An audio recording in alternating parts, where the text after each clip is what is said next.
It's iconic, and I love to do iconic shit. You know, there's this really fundamental, deeply human desire for a clean slate. We all know that feeling, right? If I could just move, if I could just start over somewhere else, maybe the shadows of my past won't follow me. And that's the desperate hope that's really fueling Greg in the source material we're looking at today. Right, from the candlestick maker's son in Stellenbosch. And that desperation, I mean, it's completely warranted. For anyone who might not know the context, Greg's father, the candlestick maker, was this infamous figure involved in these grotesque, very high-profile crimes. And Greg's fame, or infamy, comes from the fact that he was the one who turned his father in. He betrayed him to the police. Yeah, and his actions, while, morally complex, they just cemented him in the public eye. He's a hero to some, but a complete pariah to others. So our mission today is pretty targeted. We are going to analyze the immediate psychological and social barriers Greg faces trying to fit into this new university life. We're really deep diving into Chapter 4, Stellenbosch Nights, to see exactly how a national reputation can get there before you do. And how it can just utterly destroy that new beginning you're hoping for. And this is so relevant to you, the listener, because it's a powerful, really modern look at the weight of a public identity. In an age of instant information, social media. Right. When does your personal history become just a footnote? And when does it become the inescapable main text that defines your entire life? We're watching a character try to fight the entire information highway. So let's start with the setup, the structural attempt at a new life. Okay. Greg arrives in Stellenbosch, and the initial setting, it's really engineered for possibilities, going through orientation week, and he visits the Nielsee. The source describes it as the absolute heart of student life. Oh, it's the central nervous system of the university. You have to imagine these buzzing cafes, crammed bookstores, study spaces just packed with optimistic young people.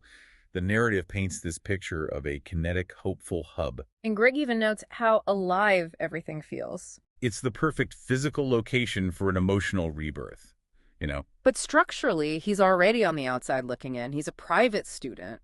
And this is crucial. He's not living in a traditional residence. So he's with a smaller group of non-res students for orientation. He's already kind of separated himself. Right. He's opted out of that communal living structure that, for so many people, helps define your university identity. Maybe subconsciously, he's trying to avoid that intrusion. And that separation, it makes the few connections he does find feel even more striking. Like Chloe. Exactly. We meet Chloe, an art student. She's described as expressive and confident, basically everything Greg probably feels he isn't right now. She wakes him up for rehearsal, and the text notes that just being around her gives him a brief sense of normality. It's a little flash of what his life could be like, if he were just some other student worrying about class schedules instead of police reports. But this is where the real tension of the chapter starts to emerge.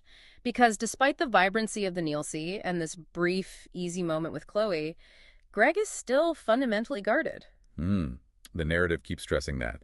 He is always watching, always alert. And that's not just normal student anxiety. This is constant vigilance. That must be absolutely exhausting. So how does that state of mind, that deep distrust of his own environment, how does it actively sabotage his fresh start? I mean, even before anyone actually recognizes him.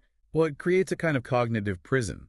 The very act of being alert means he's using up massive psychological resources to scan his environment for threats. Threats related to his past. Exactly. Related to his past instead of actually engaging with his present.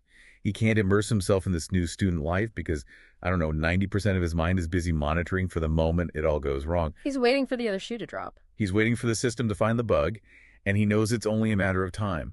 And it doesn't take very long for that psychological bubble to face a real external threat. The shadow appears pretty quickly. Yeah, we move from that internal anxiety to an external intrusion very, very fast. Greg and Chloe are out, and this woman approaches Plank. His friend. Right, and she starts asking these really pointed questions about Greg, clearly trying to dig for information. What's so telling to me is the speed of his reaction. He doesn't think, oh, maybe she's a friend of a friend. His mind just leaps to the worst possible conclusion. She's a journalist. Instantly. That one assumption, it illustrates his entire default setting. His life is defined by media scrutiny. That's the trauma talking. That one interaction makes all that deep-seated paranoia just flood back to the surface. He feels tense, exposed, and ultimately just defeated. It's a quick, painful reminder that relocation is futile. The story. The information travels faster than he can run. You know, it really makes you think about how fast information spreads today. If you're a national headline, a few phone calls, a quick Google search from someone who's just a little bit curious. And your perfectly crafted new identity is dismantled. There's just no hiding anymore. And this growing internal distance, it becomes so stark when you look at the backdrop. The source paints this picture of Stellenbosch nightlife. The streets are alive with music and laughter. People are enjoying their anonymity. But that external joy is now completely 100% inaccessible to Greg. And when he meets Planck later at his residence, we get this huge window into his internal state. Instead of feeling that excitement or even, the hangover from starting university, he just feels deeply disconnected. The source shows us this fundamental identity crisis.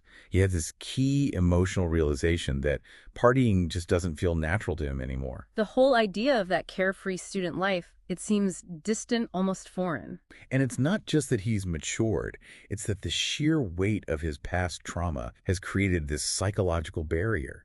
I mean, the person who lived through the horror of the candlestick maker's crimes is, well, he's physically and mentally incapable of going back to being the person who could just enjoy a party. It's such a tragic loss of innocence, but then it's compounded by this public scrutiny. He's realizing he can't just hit the reset button that the move to a new city promised. Yeah. His new identity is survivor of public tragedy, and that persona doesn't really fit into the residence party scene. And that psychological shift is the necessary build-up to the final, the unavoidable collision, the tension that's been building since the moment he arrived. The tension between the individual and the public narrative. It finally erupts. And it happens in the most public way possible, of course, at a party.